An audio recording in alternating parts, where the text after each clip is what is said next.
Hello， 大家好，我叫于翔宇。我是去年刚刚大学毕业的，我这个大学专业学的是哲学。大家一般听到那个反应就是哇，那就是有文化没工作。这个我读哲学确实是不太好找工作，而且我身边有些朋友还会调侃我，说找不到工作怎么了？你们学哲学的人不是都很通透吗？你虽然找不到工作，但是你可以辩证的看待这个问题啊。我咋辩证啊？说实话，我真的一点都不通透，因为我学完哲学吧，跟大家学任何专业一样，还是要出来找工作打工的。我发现现实生活跟我学的不一样的时候，我只会更加矛盾。我那时候找工作的时候，我上午还在上课，我学那个《资本论》，什么资本会无情的压榨你，剥削你的剩余价值，资本来到世间，从头到脚都流着血跟肮脏的东西。我下午去面试的时候往那儿一坐，我可以加班。什么亚里士多德呀，多劳才能多得。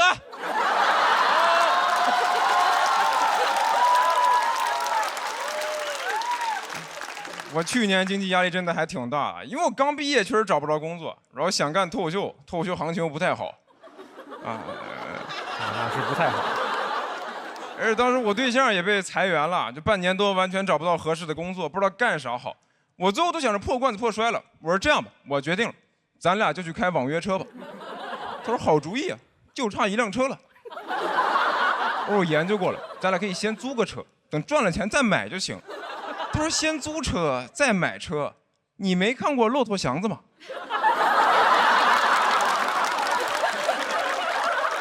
于翔宇，你要租车你就完了，你就一直给人干吧，你还叫什么翔宇啊？你就叫祥子。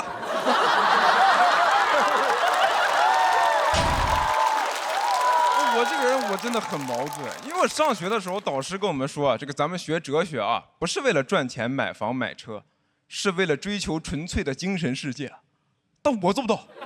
我去年压力最大的时候，就想着回学校跟我老师聊一聊。我当时回了趟学校，我在办公室门口就听到我导师在跟其他教授讨论问题，俩人在聊买学区房。我当时整个人崩溃了，那就是压倒骆驼祥子的最后一根稻草。我老师，你也这么现实的吗？你上课教我的可都是形而上学，背地里偷偷研究小孩上学。我崩完之后发现，其实我就是很羡慕我老师，他有这个物质基础。你很多伟大的哲学家也是这样，你像什么叔本华，悲观主义哲学的代表，但他自己是个富二代。叔本华的生平是这么写的：自幼喜好哲学，11岁学习宗教学，15岁研读伏尔泰和卢梭，19岁研读古希腊哲学，21岁继承父亲遗产。我课程表上没有这门课。我21岁还在那看什么是自由，什么积极自由、消极自由。叔本华啪给我一巴掌，财务自由才是真正的自由。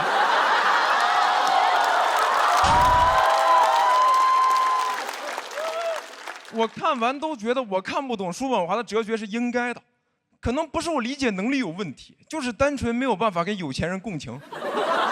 你看他写那些句子，什么意志决定命运，真的吗？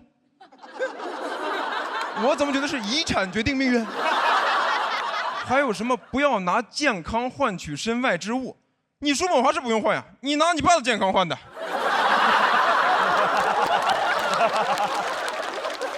还有那句最经典的，人要抑制自己的欲望，因为人的欲望无法满足就会痛苦，满足了就会无聊。我想无聊，太想过无聊的生活了。我虽然现在是靠搞笑有趣吃饭，但你问我的梦想是什么？我想做一个无聊的人。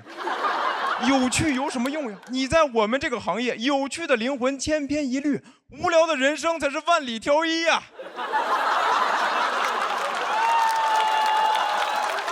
好想过上那种枯燥乏味的生活，住在陆家嘴的顶层豪宅，穿着一件真丝睡袍，端着一杯红酒望着窗外。没啥意思啊。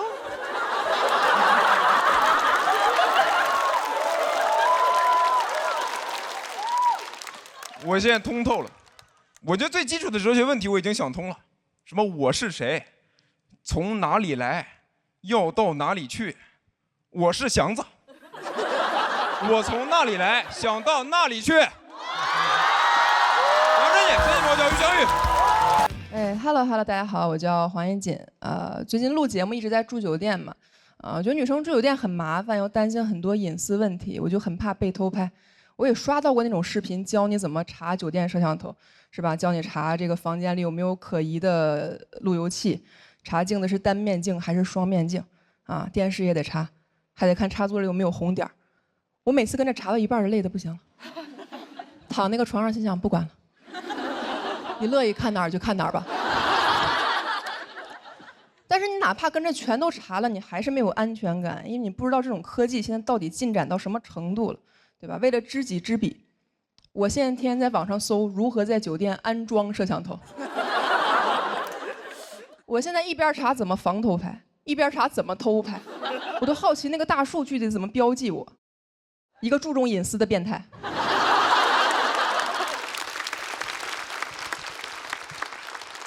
然后现在演出有的时候主办方其实出差订酒店还蛮贴心的，会订那种比较大的房间。人家订大的房间是为了让我缓解疲劳，我住的房间越大我越疲劳。豪华大床房插座实在是太多了，我都想要那种小床房。有没有那种小房间？越小越好，光小还不行，最好也没电视、没镜子、没插座、没网、没电、没信号。监狱。也不是我该住的地方啊，这不是那些装摄像头的人该住的地方吗？所有办法我都试了，我现在真的是没招了。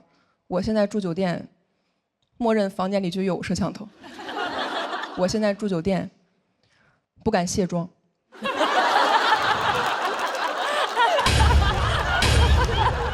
真的，我也不是宣传什么容貌焦虑什么的，我没有办法。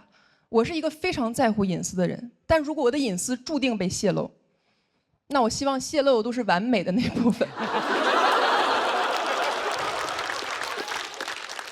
我在房间里换衣服换到一半，想起来这个房间哪里有摄像头，我第一反应都不是说挡一下什么部位，我的第一反应是不行，我得把小肚子吸进去。没有办法，我对我自己出镜的视频就是有着比较高的要求，因为我很怕这种视频会流传到那种带颜色的软件上，你们懂吧？小某书。当然这些都还不是最难的，最难的是如何在完全不知道镜头在哪儿的时候保持一种镜头感。我住酒店已经开始有偶像包袱了，我最近早上起床会开始很优雅的健身、做瑜伽、吃蔬菜沙拉。可以这么说，住酒店让我变成了更好的人。我现在对外都说我是自律博主，就是不知道在哪个平台上。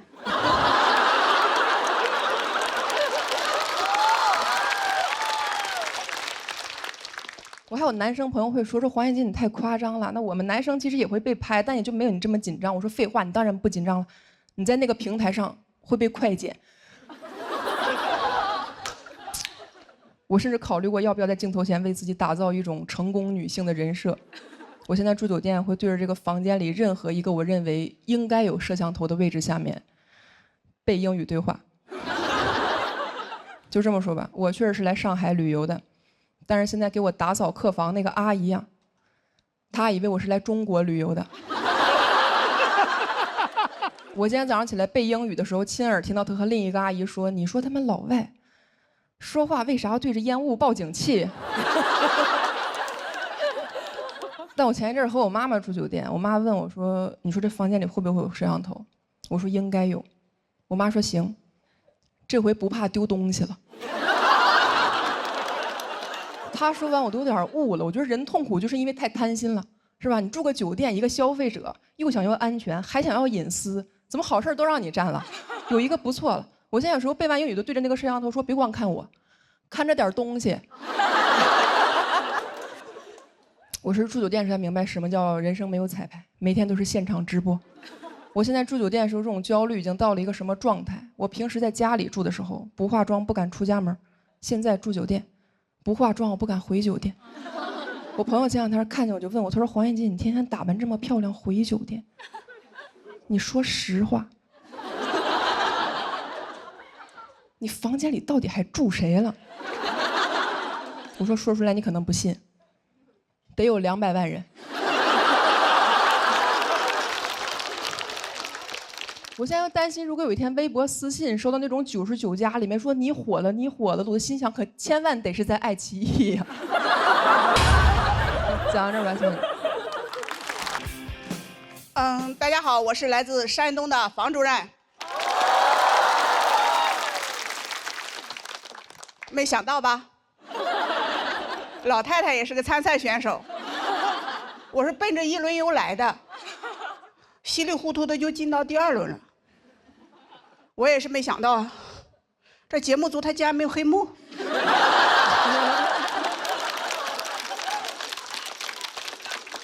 就来说一说我的老家吧。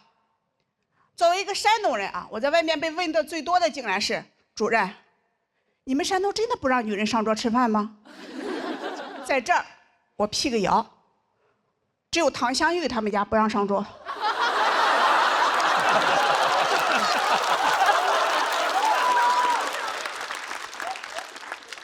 我们家，我做饭的时候都吃饱了。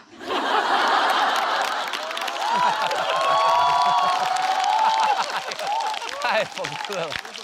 我炫的时候还会给自己配上“统一春福备茶，3重备火，口口生香，菜香茶更香”，都这么香了，谁还上桌吃剩菜？其实我老家真的不像大家传的那么重男轻女，只有我家重男轻女。我小时候啊，家里就3间石头和泥巴砌的草房，2个石头砌的破猪圈。我爸打小就给我说，草房和猪圈将来都是我哥哥的。我说爸，那你可得看好了啊，哥哥容易塌房啊。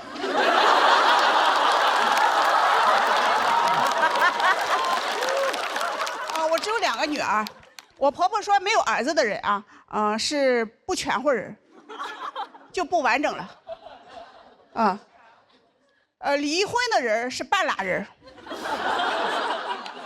就是1/2人。我算了一下啊，我是又离婚又没有儿子，我到底还是不是个人啊？我还存不存在啊？我听说薛定谔养的猫是既存在又不存在的。我说哦，原来薛定谔养的是只离婚的母猫啊。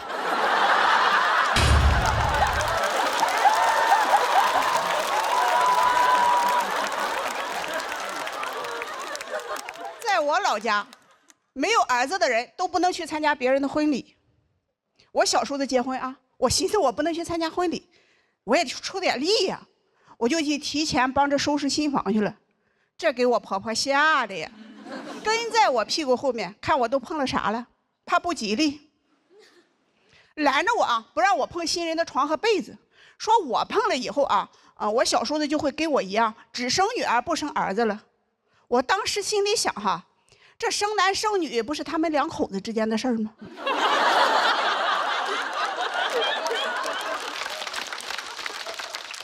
我的参与度咋那高呢？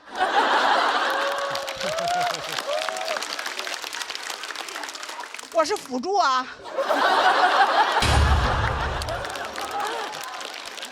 我要是真有那本事，他们不应该歧视我，他们应该供着我。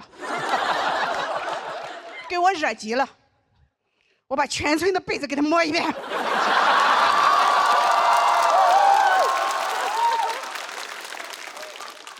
到时候我们村就是女儿国。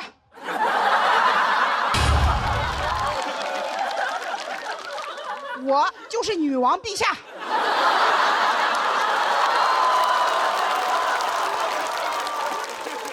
越想越生气。这我小叔子以后要是真生了儿子，我不就更受歧视了吗？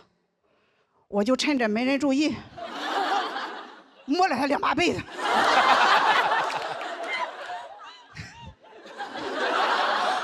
别说啊，我小叔子结婚第2年，1胎生了2儿子，我也感到很奇怪。这咋还摸反了呢？难道我的体质跟别人是相反的吗？我要早知道我这么灵哈，我摸的时候就该摸他个10把8把的。让他生10个8个儿子，累死了。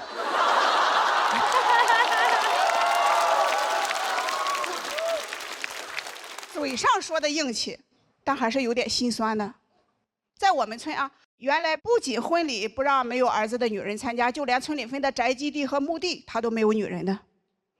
就活着我没地位哈，死了还没地方。就我想下去哈，只能蹭男人的。别人都说婚姻是爱情的坟墓，我都羡慕了。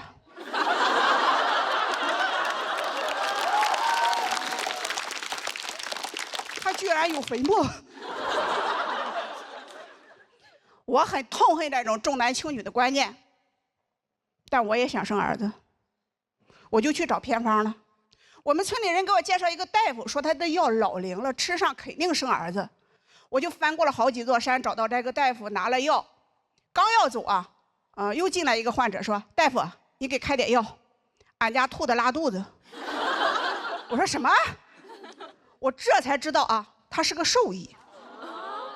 就回家的路上啊，我一边翻山，我一边想，你说我好歹也是上过学、读过几年书的人，我怎么就翻不过城建的这座大山呢？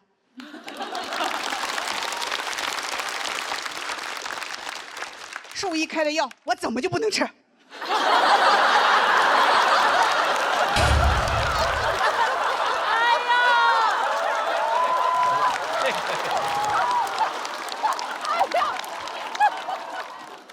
兔子能吃，我就能吃。我狠起来，连兔子都吃。万一好使呢？第2年我又生了个女儿。其实这些年哈，我看着我婆婆带着我小叔子一家人节衣缩食的给俩儿子买房攒彩礼，我心里就偷着乐。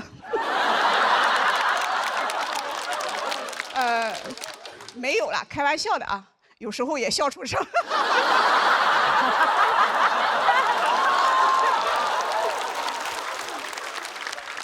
但是在我们村啊，女儿再怎么优秀，还是会受到歧视。哪怕是亲戚之间，她也会攀比。有孙子，她就是王炸。我说我女儿1个月工资1万多，我堂哥说我有孙子。我姐说我女儿在上海买房了，我堂哥说我有孙子。我姐说我也有个孙子，我堂哥说我有3个孙子。我说你累得跟个3孙子似的。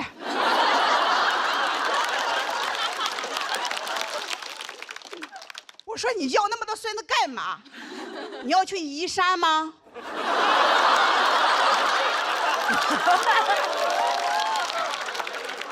城建这座大山靠孙子他是搬不走的。我堂哥气得哈，噌的一下就站起来，指着我说：“你连个儿子都没有，你是啥？”我也噌的一下站起来，我说：“我是女王陛下。”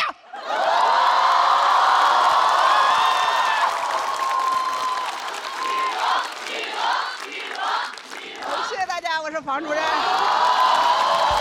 就大家好，我是朱大强。就是大家可能观众也普遍会觉得嘛，我们脱口秀女演员多多少少都对男生有那么一点点小意见。其实也不是，我还挺喜欢男的，就是真的就是所有男的里面，我有一个最喜欢的亚种，就是老头。我太爱了，真的，老头真的有点太好了。他们大家回头别看老头。就你们有见过公园里面那种撞树老头吗？我爷爷就是，他那个精神状态太好了，高能量老头。我就感觉他通向那个树的时候，脑子里面只有一个执念：今天这棵树和老子只能活一个。我老匹夫今天就要蚍蜉撼大树。太厉害了！我就感觉吧，在他眼里面，管他什么杨树、柳树、奇树、偶树，都是社会对他的约束。撞树才是真正体现人的主体性和反叛精神的一种行为。老当益壮。哎，真的老壮汉，佩服他们。我觉得有点太无拘无束了，主要是老头无拘，公园无数。我觉得吧，应该利用一下我爷爷的高能量，就是让他发配海南或者东南亚，发挥一下余热，让他去撞椰子树，对吧？你还能撞出一些肉眼可见的成果。撞完以后呢，我们搞一个新的椰子树品牌，叫做椰树牌椰汁。广告语我也想好了，爷撞树，爷爷的爷爷，爷爷头上的包，从小撞到大。对，广告就很健康。哎，我觉得撞树真的有可能是越撞越健康，越撞越长寿的。你们想一下那个寿星公，对吧？头上有个包，手里有个桃，桃怎么来的？他撞出来的，对吧？那就只管去撞就好了，寿命和桃都包有的，包有的。我就真的有点活得太自由了，热天嘛，就会把自己那个老头背心卷起来，挂在自己的胸口，卷得很复杂，卷的是一种介乎于 bra 和项链之间的复杂款式。就是跟现在那种流行的老前锋背道而驰，老没前锋。我真的不是很能理解这种穿搭，你要穿不穿的干什么呢？真的不理解。我说爷，你每次那个老头背心，你在这里挂一小块干什么？我爷说不能脱，我脱下来放在哪里被别人偷走了怎么办？谁会偷啊？我爷那个老汗衫真的，他已经穿出一种那种下垂感。如果真的有小偷稀罕这种东西啊，偷回去还偷回去那个贼窝，还得偷偷藏起来，不然会被别的贼质问。我们不是什么违法分子吗？你这当什么变态小子？就算真的被偷，那又会怎么样呢？我偷过，我爷爷都没发现。哎，我上一次就是听说有人衣服被偷，就造成严重恶劣后果的，还是织女。你们想对吧？织女在凡间丢了一件衣服，突然就在凡间获得了一个家庭，回不去了。哎，我爷爷啊，居然他有着天蓬元帅的身材，但是居然有仙女同款的担忧啊！我不理解。但我觉得我爷爷好像还算好的，还有那种最后那一小块背心都不穿的，就那种穿衣有肉、脱衣有肉的。好羡慕这个身材，也没有什么身材焦虑，他们裸的层峦叠嶂的，很有松弛感，也很敢松弛。我有时候就想让他们意识到，就那种半裸大爷意识一识，公众场合也是有人在看着他们的嘛。我就搞一些那种街拍裸大爷的活动，每次见一个拍一个，见一个拍一个。我有一次遇到一个大爷，我朝着他举镜头的时候吧，想唤醒一点那种公众羞耻感，结果我发现他不仅没有羞耻感，他还有一点镜头感。因为我拍他的时候，他朝着我努了努嘴，他在那里。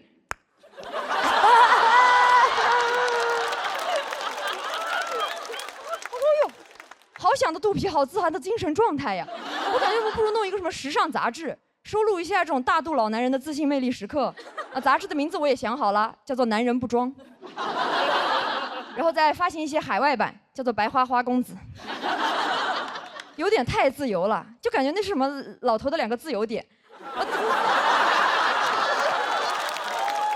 那个自由点怎么不用那个黑色塑料袋给它包一下子呢？对吧？所以应该包起来的自由点。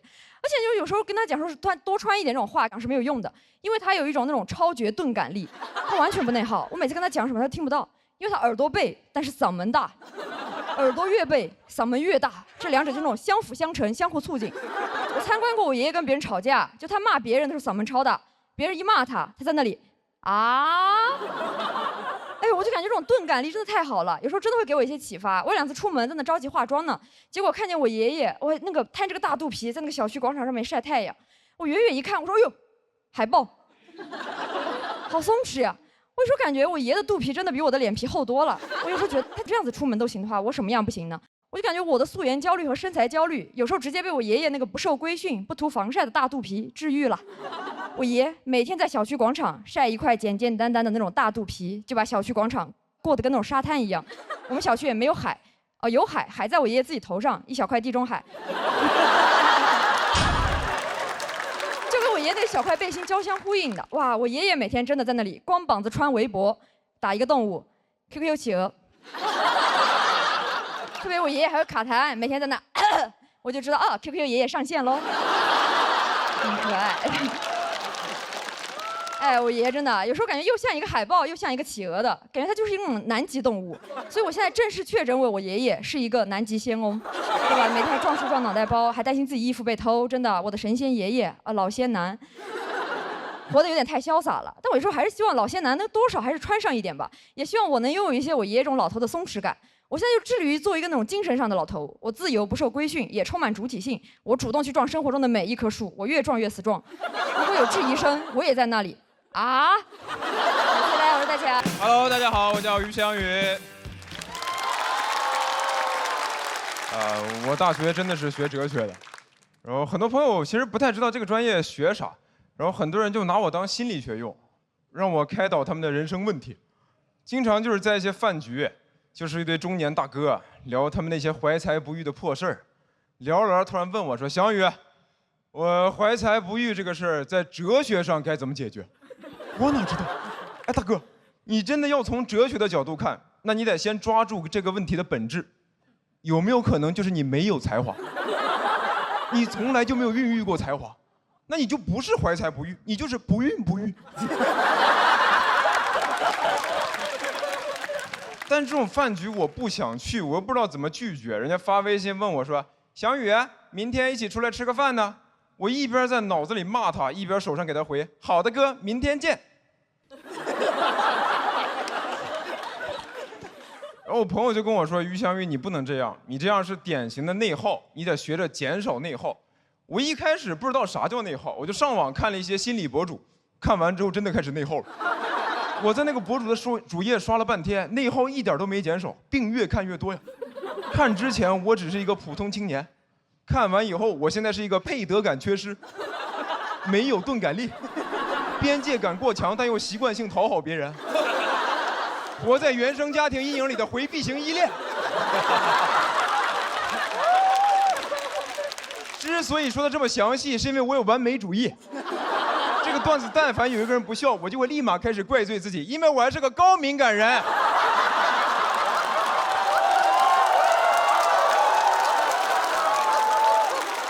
就他们这个诊断方式，你别说是我了，我觉得就算是现代心理治疗的开创者弗洛伊德去刷小红书，他也得有病。弗洛伊德刷完之后恍然大悟说：“哦，我原来不是个欧洲人，我是个东亚小孩啊！”而且这帮心理博主吧，到最后就经常把你所有的问题都归结为你原生家庭有问题。我觉得这个理由也太大了。你说我不会拒绝别人，是我爸妈的问题。哎，是不是就是因为当初我妈不好意思拒绝我爸？啊。而我觉得他说我原生家庭有问题啊，这个表述它本身就有点问题，它就是个陷阱题。因为原生家庭本身它就是不是一个好词儿，人家家庭幸福的人就不叫原生家庭，人家就叫家。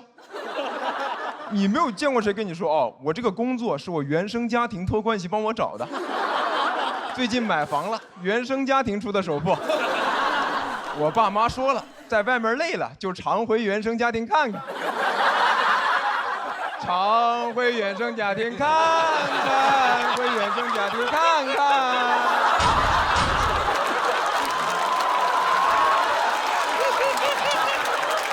太苦了。我知道我唱的不好听啊，但我爸妈声音也不好听，这就是我的家庭原声。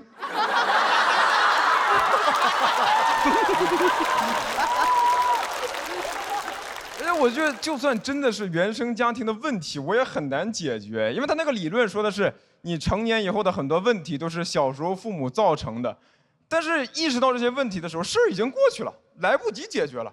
小孩身处其中的时候是不知道哪里有问题的，没有哪个小孩能做到一边被打，一边理性分析，一巴掌打过来啊，我原生家庭有问题啊。所以我现在就算看完这些心理学知识之后，我也完全解决不了我自己的问题。我唯一能用到的地方就是我能看出谁有问题。所以我现在在高铁上看到那种小孩在跑来跑去、大吵大闹、外放视频，父母在旁边玩手机，完全不管他那种小孩，我都不会讨厌他，我只会觉得孩子，你这辈子完了，你原生家庭有问题，跑吧，跑向你不幸的一生。别看你现在这么活泼，长大会抑郁的，还有心思看汪汪队立大功呢。抓紧看蛤蟆先生去看心理医生吧。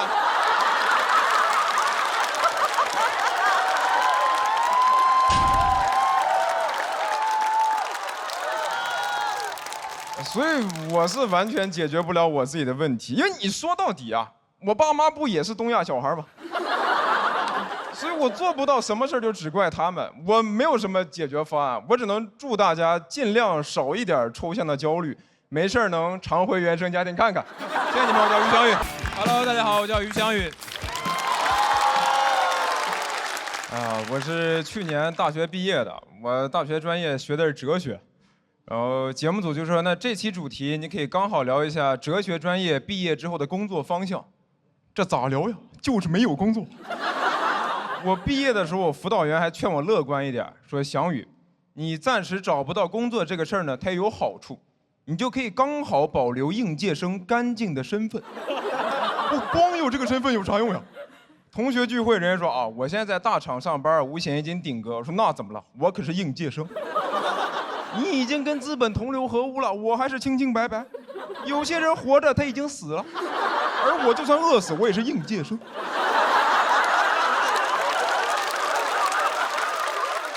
我墓志铭上就写于翔宇，他的一生是应届的一生，没给资本出过1分力。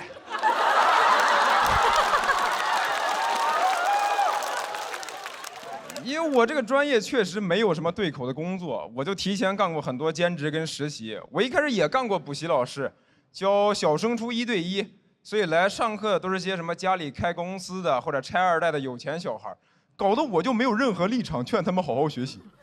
小时候我老师跟我说的是咱好好学习，考好大学，找好工作，过好的生活。但这帮小孩他已经有好的生活了，搞得我每次骂他们我都很心虚。我说你现在不好好学习，那长大以后可就只能出国留学了。你难道希望跟你同学一样，就当一辈子普普通通的房东吗？我求求你了，你就当是为了我学，你让老师挣2个钱儿吧。老师不花，都给你攒着，以后租你们家房子。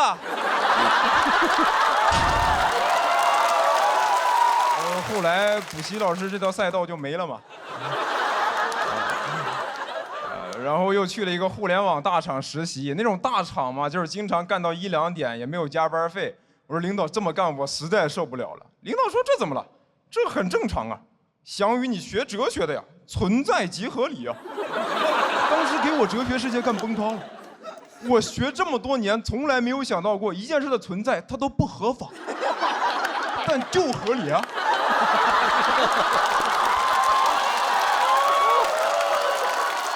我都有点后悔读哲学了，我就应该学法学，什么他人即地狱，我想送他进监狱。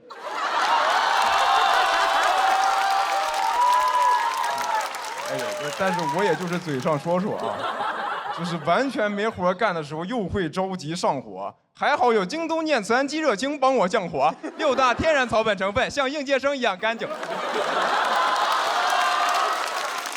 因为我毕业的时候真的是一个 offer 都没拿到，我以前上学的时候还想着什么整顿职场，我甚至想过用《资本论》整顿职场，说没有人可以拿走我的剩余价值。一毕业发现真没人拿。就我的剩余价值不会年年有余吧？而且如果完全没人用我的话，我这个都不能叫剩余价值。一道菜如果有人吃了，剩下的厨余垃圾都可以勉强叫做剩余价值。而我这种应届生，就相当于那种没有开封的5仁月饼，包装精美，原料干净，日期新鲜，但就是没人动，而且还是会每年新生产出来一批拿来送给老板。老板说：“哎呀，饼太多了，吃不完，根本吃不完。”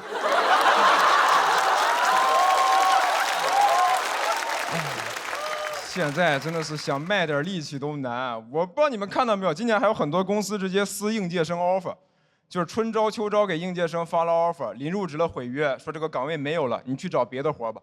我就这么纯耽误人嘛？你这个点让人上哪儿找活去？我觉得这个事儿的恶心程度就相当于，比如说今年年初。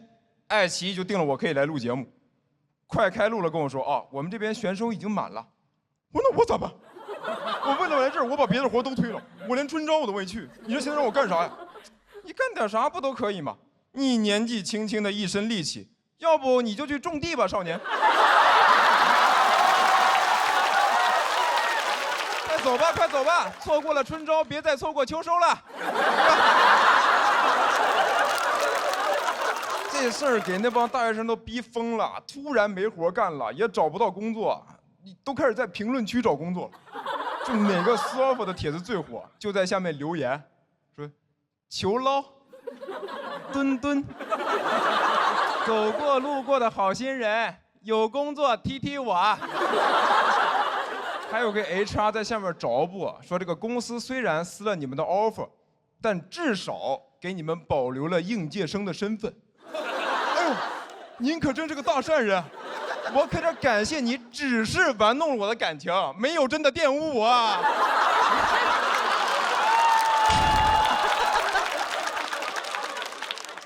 这公司不要脸的地方就是裁员撕 offer， 只要给了点赔偿金就都合法，但你还是会本能的觉得不合理。大家想要的就是个确定感，你上学、上班，人生慢慢走向正轨。现在就是会有人突然把你正轨毁了，然后跟你说，哎，那你现在自由了，你的人生不是轨道，是旷野，那才是你牛马该去的地方。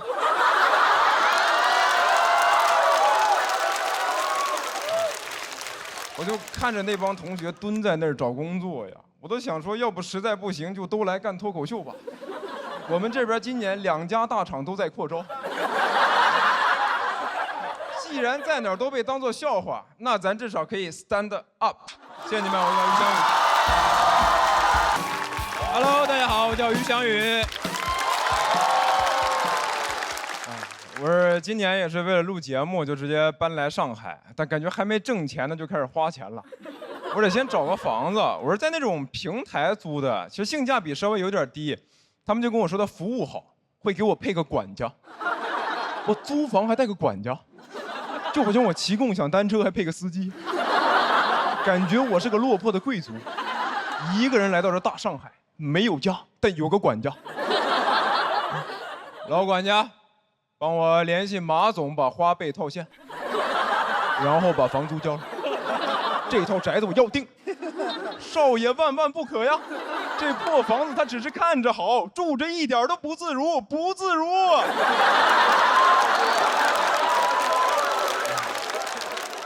我发现现在这些花钱的地方就很爱给你用一些很高端的词儿，显得我过得多好似的。你像支付宝也是，现在都不把你的钱叫钱，叫资产。叫你财富管理，我看着我的总资产3块7毛6，说完了，被几家电商巨头联合做空了。还好我还有不动产，我还有一片森林和一座庄园。哎呀，支付宝就天天劝我保护地球，我还为衣食住行操心呢，我哪有那个能力？你让我保护地球，不就相当于让蚂蚁保护森林？支付宝为了让你多用它，就把这个话说得太好听了，说你的日常生活都可以收集绿色能量，改善环境。不是，我也没有那么高尚吧，我只是为了省钱被迫过得很环保。那我天天出门不打车，我挤地铁、骑自行车，就是为了以一己之力对抗全球变暖。每次累得要死的，哎，又为地球贡献1小时，真是能量满满的一天呐。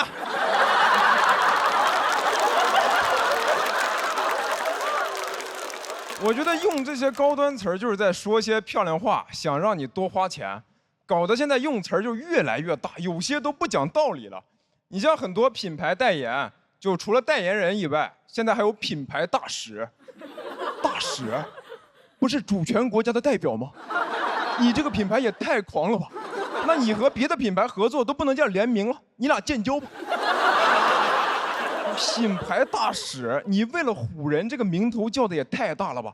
我上次听到这么取名的还是发型总监。很多奢侈品甚至有全球大使，你都能代表地球了。你是要跟外星人建交吗？你大使拿着你的衣服给三体人，三体人一看吊牌，这也太贵了，不要回答，不要回答，不要回答。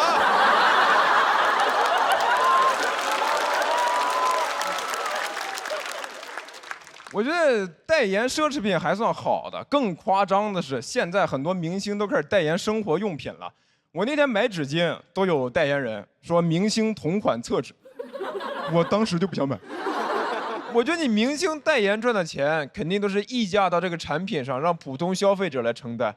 我觉得你代言奢侈品可以，我也买不起。你代言厕纸，我是真的会买厕纸。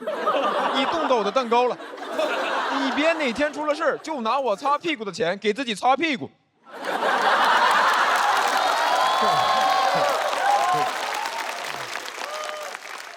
我觉得这个一个现代文明社会应该少一点这种漂亮话，多关注一下人的具体需求。但现在经常就是为了表面漂亮，完全不管你实际需求。你像很多商场现在会宣传自己各种友好，修的贼漂亮，但就是不愿意在厕所门口写个男女，非要用个非常抽象的符号。男厕所就这样，女厕所这样。有时候乍一看都分不清，你哪怕画的真实一点呢，男厕所你就画一个小人在那偷偷抽烟，女厕所你就画一个普通的小人，后面排着67个小人。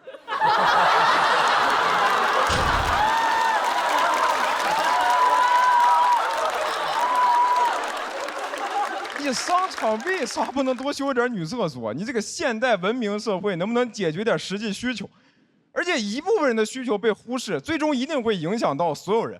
所以我说这个事儿也不是想显得我自己多高尚，只是它也会影响到我。那我跟女朋友一起出去逛街，如果她要排队等厕所，我就要在旁边等她。我有时候等没事干，我都想帮她排。我说你先去试衣服吧，我在这儿帮你排着。我愿意为了你做一个变态。我向前一小步，文明一大步。每次听到这些漂亮话，我就觉得你们有那个说话的功夫，不如多干点事儿。这个世界不需要语言来精装修，只需要少点宣传墙，多点卫生间。谢谢你们，我叫于翔宇。Hello， 大家好，我是于翔宇。最近节目确实播了，我发现你们对我实在是太包容了，还有喊帅的，哎呦。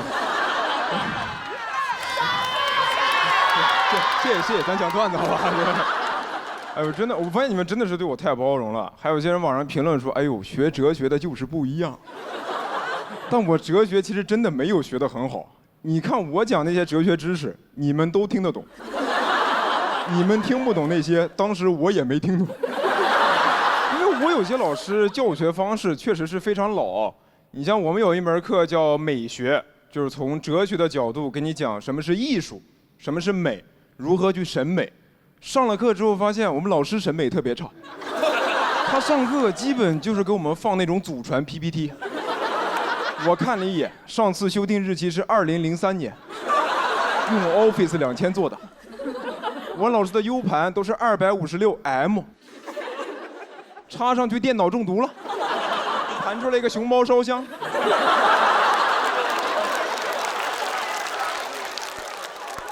PPT 打开之后还有2行标语，写着上课勿摘口罩，时刻严防非典。下一页课程的标题是5个大字，用的是宋体，加粗、描边、立体带阴影、彩虹渐变色。5个大字，什么是艺术？这是艺术吗？这不是艺术字吗？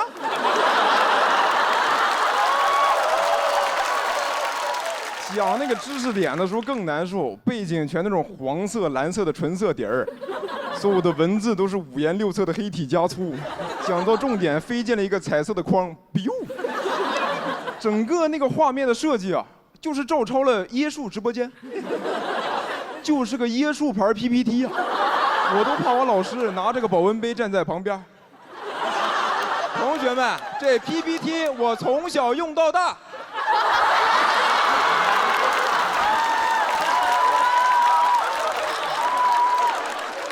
除了学啥以外吧，大家也会问我说，那你们学完哲学到底能干啥？我也不知道。我有个师兄是哲学博士，不知道你们看那个新闻没有？我有个师兄是哲学博士，晚上兼职在校门口摆摊儿。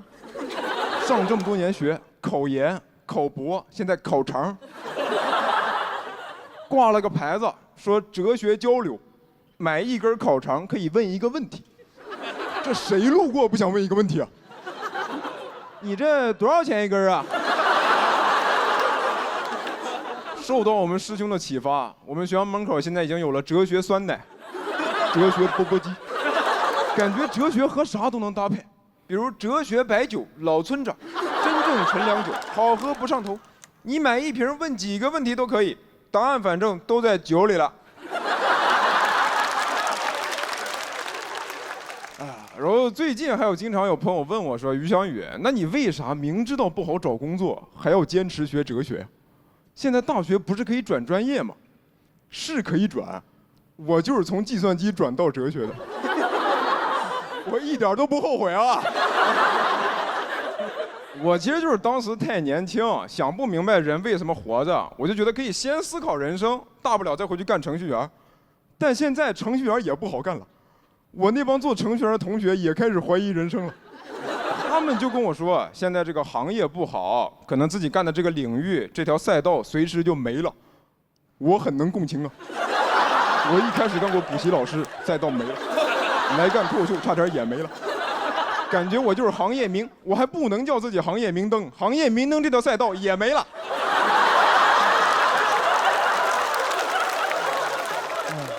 他们比我工作早，就说前几年还算稳定，这工作就是一个萝卜一个坑嘛。现在就是坑位在减少，那萝卜不知道能去哪儿，可能连网约车都开不了了。现在有无人驾驶出租车了，那玩意儿叫萝卜快跑。感觉这车撞你之前还要嘲讽两句，说萝卜，快跑吧，时代的车轮来撵你啦。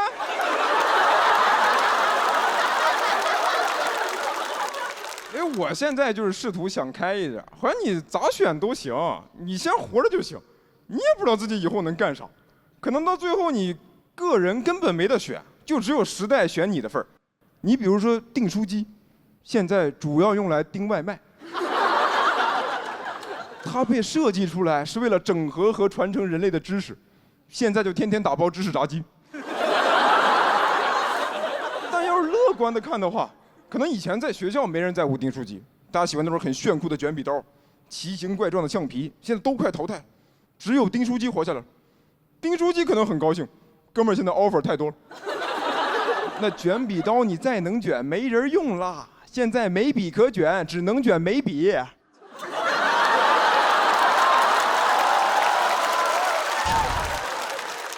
还有那回形针，那回形针半年就接了一个拆 SIM 卡的活儿。只有我订书机成功转型，我现在上得厅堂，下得厨房，能盯精神食粮，也盯得了食粮。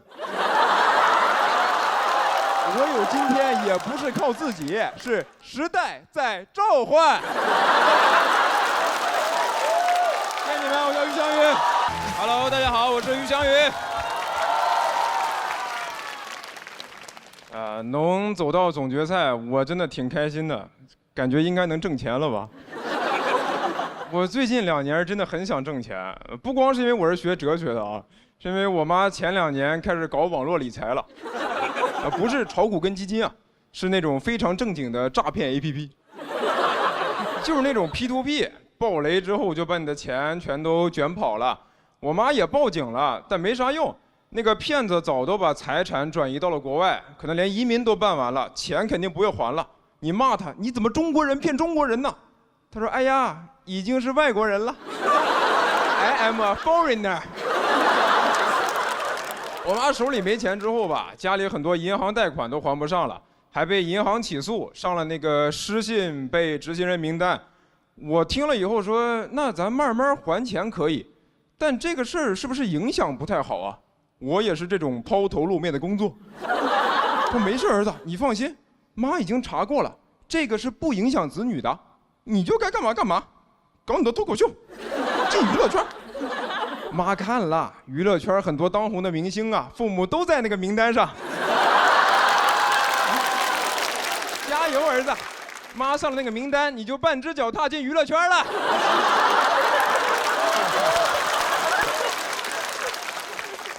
然后我妈为了要还钱，就想找点挣钱多的活儿，但人上了年纪也没啥能干的。他就决定去干月嫂和育婴师，因为家长舍得给孩子花钱，工资还可以。他就跟我说，他正在努力学习如何带孩子。我说：“妈，你不会呀？”他说：“不是，儿子，我是在学习更加科学的方式。妈以前带你的方式都是错的，我现在已经学会了科学喂养，给小孩开发大脑，鼓励式教育，让孩子感受到爱。”我听完觉得我感受不到爱了。我以前咋没有这些呢？我那个心情就很复杂，有点像看到前任对别人更好了。我意难平啊！我用我的整个青春和童年教会了他如何爱别人家的孩子。我都不敢问他妈，那你爱我吗？我怕他说儿子爱过。而且我妈这个人还挺可爱的，她会忍不住想要跟我分享她的进步，但有时候看到她对别的小孩越好，我就越羡慕和嫉妒。有时候她给我打电话，也不聊她的生活，也不聊我的生活，就聊那个小孩。有一次她跟我说：“儿子，妈今天带那个小孩呢，弄倒了一杯水。妈本来想骂他，但我想了一下，他在探索这个世界，我就没有骂他。我记得你小时候这样的时候，我肯定骂你。你爸还叫我揍你呢。”我当时就有点生气，但又不知道该怎么表达，因为我大脑没开发。我妈有时候跟我打视频都会带着那个小孩。有一次她在给那个小孩早教背古诗，她就说：“来来来，快给小雨哥哥也背一个听一下。”那小孩就：“羌笛何须怨杨柳，春风不度玉门关。”我说：“小弟弟，你知道这首诗表达了怎样的思想感情吗？这里面用了一个拟人的修辞手法，一个怨字表达了诗人对不幸童年的叹息和对原生家庭不满的愤慨之情。”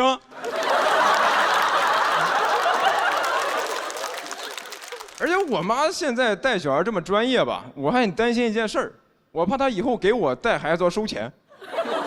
别到时候我说妈，我们都要上班了，你能过来带一下孩子吗？妈，叫什么妈？叫李阿姨。跟谁俩妈妈的呢？我以后在家只能叫爸，李阿姨。感觉我爸二婚了。李阿姨确实对我挺好的，是真把我当亲儿子。但是我吐槽归吐槽啊，我还是很佩服李阿姨的，因为她业务能力确实很强啊，经常会有人给她送锦旗。去年过年，她还跟我说她要升职了，她要去美国带孩子，啊，因为有些美籍华人还是想找华人带孩子，可以学汉语、学传统文化嘛，就想从国内雇，开的条件确实挺好的，就包机票、包签证过去，开的工资也很高，开$9000一个月。我听完说这个月嫂一定要女的嘛，那不是美国嘛？我可以自我认同为一个阿姨。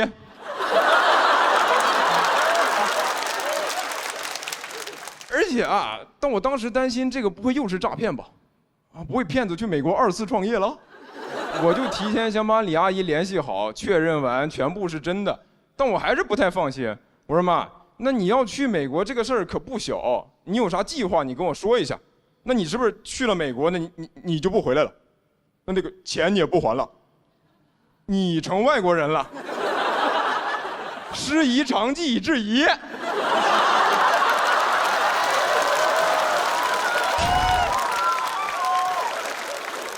不是儿子，妈肯定是要还的。你看妈的计划是这样的，那不是$9000一个月吗？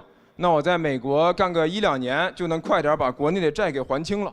我心想说，妈，你野心也太大了，你让中国人骗的钱让美国人还，还真是50岁正是闯的年纪。但是他最后肯定还是没去美国啊，因为他还在那个名单上面。哎呀，然后我上一轮录完回家，他还在跟我聊这个事儿。他说在国内带了5年孩子，也终于能把钱还完了，也不在名单了，还跟我说，儿子，妈这几年挺对不起你的。人家都是父母帮忙铺路，你反倒要担心爸妈，妈跟你说声对不起。我说这有啥的，这不写了5分钟段子吗？我也没想着你帮我进娱乐圈，但我决赛圈可就靠你了。王弟，谢谢你们，谢谢李阿姨。Hello， 大家好，我是徐翔宇。去年录完节目之后啊，我确实变化还挺多的。现在已经开始有亲戚找我办事儿了。我上个月突然接到一个电话，跟我说：“翔宇，你表哥被抓了。”我一问，说是因为我哥开店不小心收了一笔诈骗的赃款，要配合调查，现在被抓到了上海，联系不上。然后问我说：“翔宇，你看能不能找个人去看守所把你哥弄出来？”我听完直接懵了，我上哪儿找人去？我在上海认识的全是脱口秀演员，屁用没有，只会幽默。我要是问他们，你们有什么路子能去看守所吗？说咋的？你想去看守所演出啊？那你去不了，那里明星太多了，你咖位不够。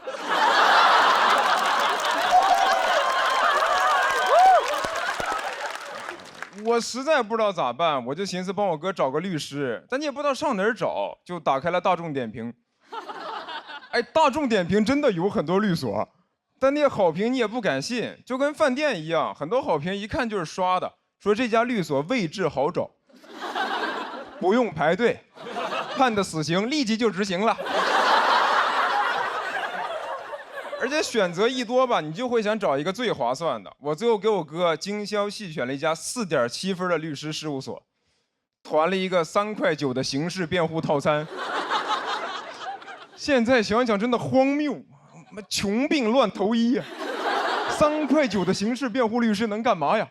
法官说无期，律师说行。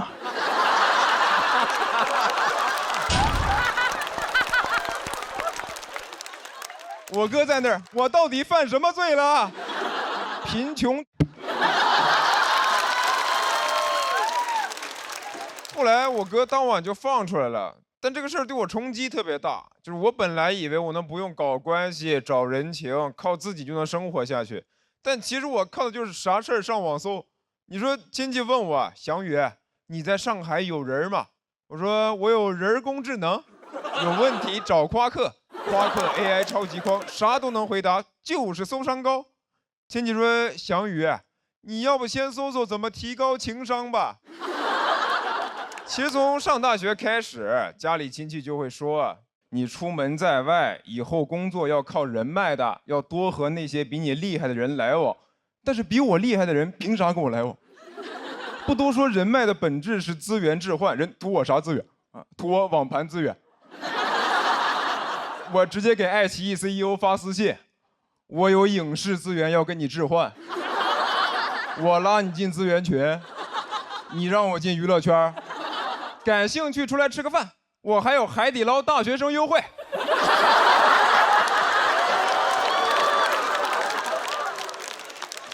哎，但是我现在能意识到吧，有些事儿你只靠自己确实很难办。我去年刚来上海的时候看过一次病。就我脚这里烫伤一块，然后一直化脓不好，你上网查贼吓人，是会发烂发臭，然后截肢。但是有烫伤科的医院呢又特别少，我一看号至少要等1个礼拜，我说那不用看了，直接截肢吧。喜剧之王单脚记。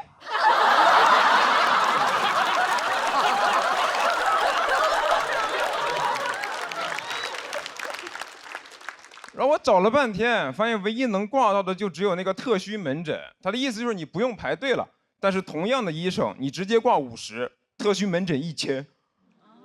我说，哎，这怎么医院还有迪士尼速通卡呢？我要不还是排队吧。我就发现人在财力有限的情况下，你哪怕是看病，也会下意识考虑性价比，就真的要钱不要命。身体的事儿不着急，啊，不就是排队排到死吗？至少能玩上1个项目吧，啊，飞越太平间。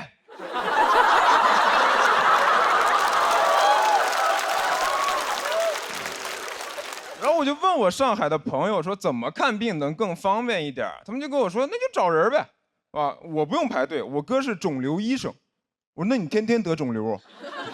他说不是，我哥会带我去其他科室再找人。那医院也是小社会，能关照的地方肯定会优先亲友嘛。为啥是亲友优先呀？不应该是 IC 优先吗？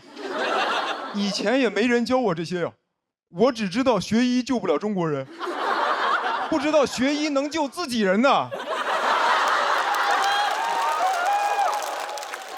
难道医学生宣誓仪式的时候问咱们为什么献身医学？为家人谋福利。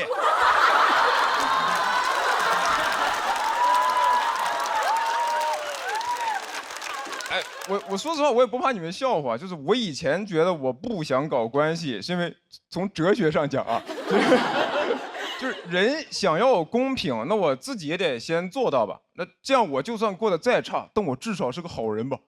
但我现在觉得，这不就是精神胜利法吗？就啥都没有，但是贼有态度。因为你现在想要过得好，你要么就有关系，要么就有钱，但我就是两样都没有，空有一身正气。但是嘴硬，我没钱，也没关系，都没事儿。好人一生平安。谢谢你们，我是翔宇。Hello， 大家好，我是翔宇。先磕了一下，好尴尬呀！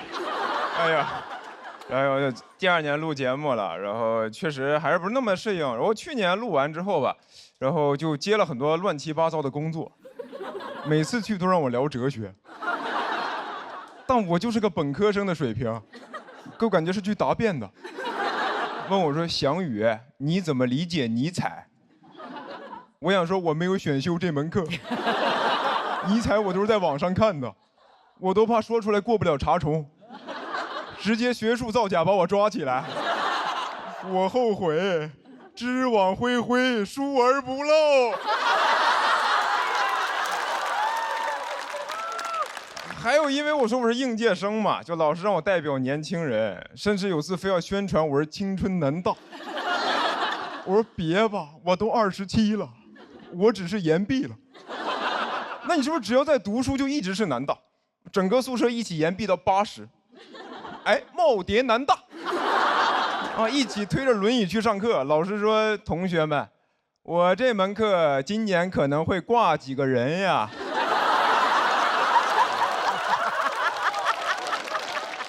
我之前还去录过一个节目，主题就让我聊这个青年与中年，然后跟我对谈那个嘉宾是一个中年文艺老登，不是马老师啊，是我，那个人才是真的奇葩，我跟你说。当时我一进去，然后那人在那儿喝水，我说：“老师，您这个杯子挺漂亮的。”他说：“哦，我在日本买的，我之前是在日本留学，从小就比较喜欢日本文化。”现在也没事就会飞东京去浅草散散步，谁问你了？谁问你了？我一句话了解一个男人半辈子。我聊的不是杯子吗？没聊你呀，你在这儿装什么杯呢？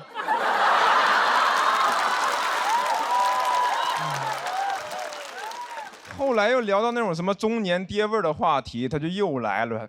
能理解你们年轻人，爹肯定是不好。我年轻的时候呀，你听哥一句劝，你懂我意思吗？太诡异了，就是一个老登在教你面对青年困境。我的困境不就是你造成的吗？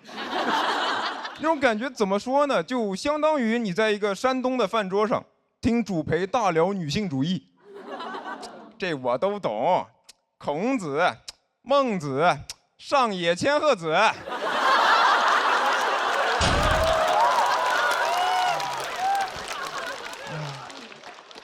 然后我最难理解的一类工作吧，就是让我给建议，说给应届生建议，给年轻人建议，甚至给职场人建议。我一个刚毕业的本科生，天天到处给人建议，我成专家了。妈咋的，本生专呀？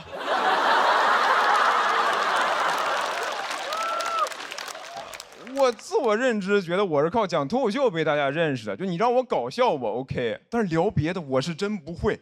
哎，我是真的很难理解，为什么现在人在一个领域取得成就，你就可以掺和其他领域。你像现在很多人火了之后就会出书，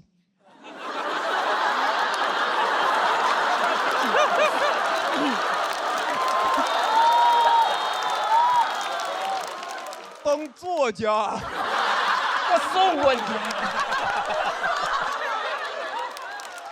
哎，以前出书很难的，你想想司马迁，你现在把《史记》和那种明星畅销书摆在同一个书店，司马迁看到什么反应？说啊，这样就可以吗？我受宫刑忍辱偷生值得吗？还迈不过这个人间不值得啊！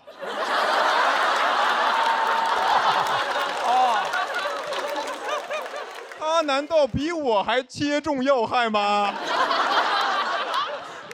哎呀，我发现真的很多成功人士的建议都是废话。我看了很多，我发现无论是谁啊，给的建议里面一定都有一条，就是不要老是玩手机，多阅读，多生活。我又不傻，我知道阅读跟生活是好事，做起来没那么容易的。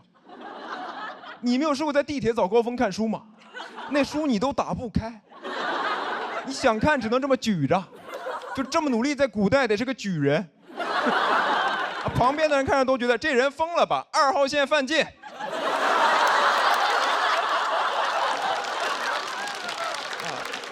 然后我真的也被人问过，说翔宇，你在人生的低谷会反复看的书是什么？我看的是《斗罗大陆》和《斗破苍穹》。就是那些崇高的思想、细腻的情感，你是要花精力去品的。你说你累一天，晚上回家瘫在床上，就不想看那种文学大部头，费脑子，砸脑袋贼疼。我看什么《平凡的世界》，我白天过了。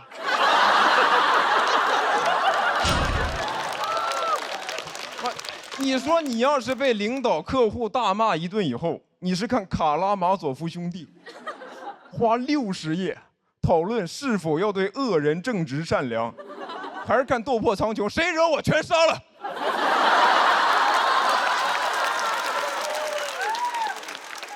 你看现在大家都喜欢看这个短剧、爽文，那不还是因为现实生活很多问题解决不了吗？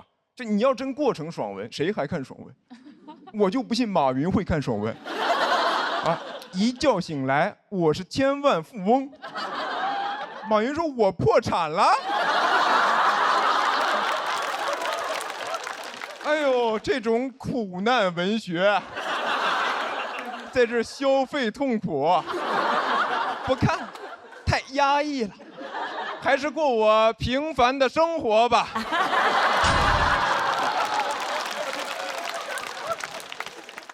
我真心希望大家每个人都能过得好，但这是不是也像是一种幻想？所以我就不想给建议，我想拍个短剧，一觉醒来，我们每天都有时间阅读和生活。谢谢你们，我是肖宇。